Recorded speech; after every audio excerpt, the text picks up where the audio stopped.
Bien amigos, y a esta hora vamos a conversar con Marcel Ramírez Latorre, economista, investigador y experto en gestión y políticas públicas con maestría en economía pública en el Reino Unido, a quien damos la más cordial bienvenida. Muchas gracias por esta entrevista, señor Marcel Ramírez. Buenas tardes.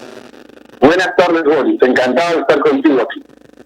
Muchas gracias, señor Ramírez. Quisiéramos invitarlo en primer lugar, el tema inmediato.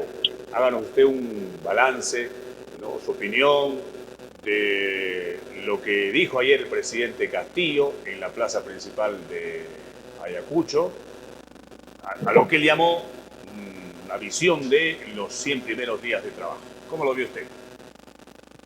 Sí, Boris, mira, yo creo que el mensaje del presidente ha tenido dos componentes en términos generales. Uno, medidas que ha venido adoptando, muchas de ellas vinculadas con la entrega de bonos, ¿no? El apoyo, digamos, para el tema de vacunación, los bonos para las familias vulnerables, y otro conjunto de medidas que han sido anuncios. Eso es lo que de repente, bueno, digamos que es de esperarse que en 100 días se hagan algunas cosas y otras tantas se anuncien. Pero yo creo que ha habido mucho más de anuncios que de acciones concretas desarrolladas durante estos 100 días. En los anuncios realmente han sido más declarativos, ¿no? Vamos a masificar el gas natural para todo el Perú, el sur del Perú, ¿no? Vamos a apoyar la renegociación del gas de Camisea para llevarlo a todos los peruanos. Hay anuncios que ya son conocidos, pero que todavía seguramente van a tomar tiempo en madurar, en materializarse. Yo creo que en términos generales han sido algunos anuncios de bonos y de ideas que quisiera implementar presentando algunos proyectos de ley. Hizo también, señor Marcel Ramírez, hizo también el presidente el anuncio de que va a subir el sueldo mínimo a 1.000 soles. Cuando eso pasa hay una gran alegría del sector evidentemente trabajador, pero también hay una mirada un poco complicada de los empresarios y en esta situación de reactivación. ¿Cómo ve usted esa medida? Sí, mira, Boris, todos, y esto es una crítica que hacerle al presidente, todos ayer estuvimos confundidos por su mensaje, porque horas después precisó en el Twitter que lo que se refería era a un bono de 70 soles para los trabajadores formales que ganan 930 soles. Es decir, no se refiere a un aumento del sueldo mínimo, que era lo que imaginábamos todos, sino a un bono para los trabajadores formales en situación vulnerable con un ingreso de 930 soles.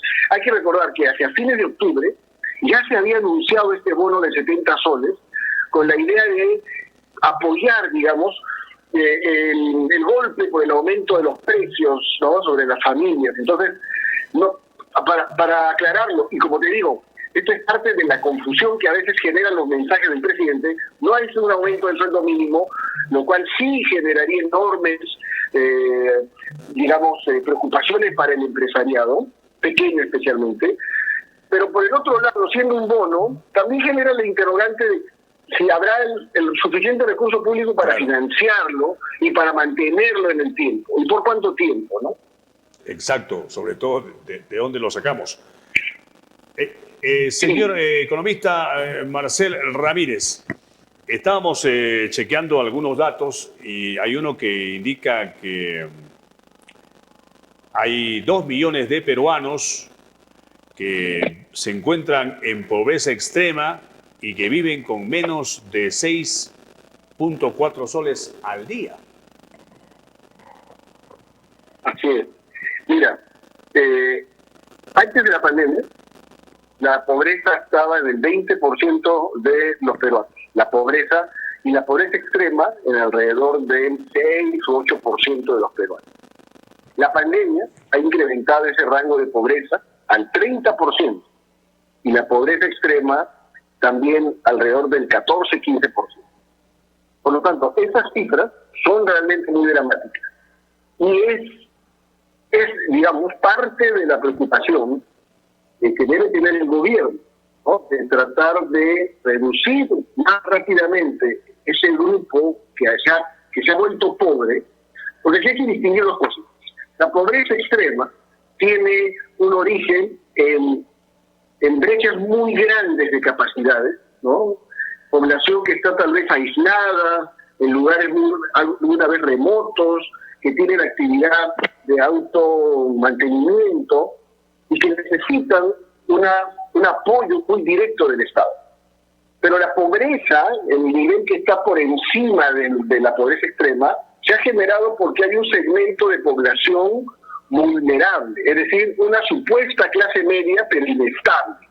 Entonces, ese es el bolsón adicional de pobres que en la pandemia pues han perdido su fuente regular de ingresos, aunque informal, pero era lo que tenían a su alcance. Entonces, la preocupación del gobierno tiene que ser no solamente apoyar con bonos a los pobres extremos y parte de los que ya son pobres ahora, sino buscar mecanismos para que sea a través de mayor empleo y mayor inversión que las personas vulnerables vuelvan a recuperar sus niveles o su estándar de vida, que tampoco vamos a decir era tan perfecto, porque el origen informal del empleo pues le causa realmente una irregularidad, pero la preocupación fundamental tiene que ser el promover y no estorbar a la inversión privada de cualquier tamaño, especialmente la micro y la pequeña empresa. El ministro de Economía ha presentado ante el Congreso una serie de medidas para que éste las apruebe en cuanto se refiere a tributación. Hay algunos economistas que están de acuerdo, otros que dicen que no es lo adecuado. ¿Qué información nos puede dar usted sobre este delicado tema, nuevos tributos en nuestro país? Sí, bueno, yo tengo una posición muy particular sobre esta delegación de facultades. El ministro siempre nos dice que todos los gobiernos nuevos han solicitado facultades legislativas en materia tributaria. Y nos dice que necesitamos ese dinero adicional para atender las grandes necesidades o brechas dolorosas, dice él, y que no son, obviamente, en materia de salud, educación y muchas otras más. Sin embargo, lo que no nos aclara el ministro es que en este momento el 60%, entre 60 y 70% del presupuesto asignado al gobierno en su conjunto es el que está siendo ejecutado, ahora estando ya a un mes y medio de terminar el año, y en los niveles subnacionales la ejecución es aún más baja, alrededor del 50%. Y por otro lado, tampoco nos dice que ya hace como 5 años al menos, teníamos una enorme debilidad en la generación de ingresos tributarios por una alta evasión. Pero es muy fácil, por lo tanto, ahora apelar a que se necesita dinero, cosa que ya hemos dicho, hay dinero, pero no se está en la capacidad de ejecutarlo bien, cuando las causas son realmente más profundas. Las causas son un sistema tributario que no encaja con la realidad económica del país, y que ese mismo sistema el que propicia parte de esa evasión o de ese incumplimiento tributario. Entonces, mi opinión particular es no se le debe conceder facultades en materia tributaria que signifique mayor carga, porque hay medidas que está proponiendo el Ministerio de Economía para ayudar a controlar mejor la actitud de evasión de contribuyentes, que tienen una dinámica económica pero que no tienen número de RUC. Entonces, hay una serie de otros mecanismos que sí deberían promoverse, pero aumentar la carga no es realmente la forma correcta en este momento, aún cuando estemos en una situación aparentemente de crisis, no es la mejor forma para generar ingresos adicionales. El Ministerio de Economía debe asumir su responsabilidad de ser diseñador del sistema tributario y tomarse el tiempo de debatir esto en detalle con el Congreso, también con la ciudadanía, también con las empresas, para generar realmente una verdadera reforma del sistema tributario, que ya lo necesitamos porque este sistema nuestro tiene 30 años de existencia, casi sin cambios fundamentales, y obviamente la economía peruana a nivel del mundo es muy diferente de la que era hace 30 años, y solamente algunos ajustes cada 5 años, pues realmente creo que han generado más problemas en el sistema que mejoras tangibles. Cada vez que el gobierno busca más recursos o trata de grabar más impuestos o habla de ensanchar la base tributaria, es decir, de que más peruanos que están en la economía informal sean insertados en ella. Pero ¿por qué no se logra eso? ¿Por qué es tan difícil ampliar esa base tributaria? ¿Por qué es difícil convencer a aquel que no tributa a que lo haga?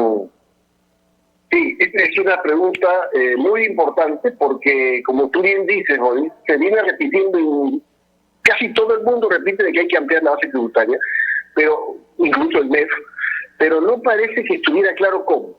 Me voy a remitir al mismo Ministerio de Economía y Finanzas, que en su documento Marco Macroeconómico Multianual del año pasado exploró en unos pocos párrafos las causas de la evasión tributaria. Y según ellos, a menos de la exploración teórica, empírica que ellos lograron hacer, las causas no son solo el comportamiento de ser incumplido y querer defraudar al fisco, sino que implica un círculo virtuoso que no funciona en el Perú. Es decir, por el cual el Estado capta dinero y lo convierte en bienes y servicios de calidad que cubren a satisfacción de las expectativas de los ciudadanos. Ellos mismos señalan ahí que la evidencia muestra que si ese círculo no es virtuoso, es decir, está roto, entonces es muy difícil propiciar reducciones de incumplimiento que por lo tanto propicien aumentos de la base tributaria. Entonces, eso significa combatir la corrupción, eso significa mejorar la calidad y la ejecución del gasto, la reforma del Estado, y lo señalan ahí, esto implica medidas multisectoriales, que incluso superan al mismo MEF. El próximo Pero año... eso toma tiempo, eso toma tiempo, y como no se ha hecho, incluso hace 5 años el mismo MEF dijo que había un problema, obviamente, y no se ha hecho, siempre nos quedamos frente a una amenaza de baja recaudación, o algo así, y recurrimos a la opción más fácil, que es aumentar las tasas de los que ya están, obviamente, bajo control, ¿no? Claro. Bien. Se viene el próximo año, el panorama político es complicado, el económico es incierto. Yo quisiera que usted, si tuviera, digamos, no es posible, ¿qué pautas debería tener el gobierno y el ministro para seguir impulsando la reactivación económica en nuestro país? Sí. Lo primero es tener un mensaje unificado y claro de apoyo a la inversión privada. No hemos observado eso, los mensajes son contradictorios. Segundo, la designación de funcionarios públicos debe ser por meritocracia. ¿Esto por qué? Porque el Estado rige a través de sus normas la conducta de los mercados. La conducta de los empresarios la condiciona las decisiones que toman. Entonces, si por ejemplo manda un mensaje de que se va a mantener la informalidad en el transporte de carga, de pasajeros, o acá mismo en Lima, en el transporte público, quien desee invertir para hacer desea invertir en el mercado, en el sistema integrado de transporte a través de una regla más formal, obviamente va a decir no, porque el mercado va a seguir siendo informal, no voy a invertir. Entonces, eso es para mí el aspecto fundamental. Y lo segundo es mantener la estabilidad fiscal, no excederse en decisiones irresponsables en materia de gasto público, porque a la larga está claro que cuando uno es irresponsable en lo fiscal, en algún momento los mismos peruanos y los más vulnerables son los que van a sufrir con la necesidad de estabilizar el equilibrio fiscal o incluso, quién sabe, reducir la calificación crediticia que en este momento tiene nuestra deuda, que aunque todavía es positiva, ya las calificadoras han dicho que cualquier cambio o en el sentido de generar alguna incertidumbre sobre la estabilidad fiscal o incluso seguir impulsando la idea de la Asamblea Constituyente pueden generar una amenaza a la estabilidad en el mediano plazo. Agradecemos al señor Marcel Ramírez Latorre, economista, investigador y experto en gestión y políticas públicas, por esta conversación muy ilustrativa, y también lo invitamos para en otra oportunidad seguir hablando de estos temas y que usted nos oriente, ¿no?, sobre este tema tan delicado que es la economía y tan crucial en este momento. Muy amable, muchas gracias, buenas tardes. Gracias, Boris, buenas tardes.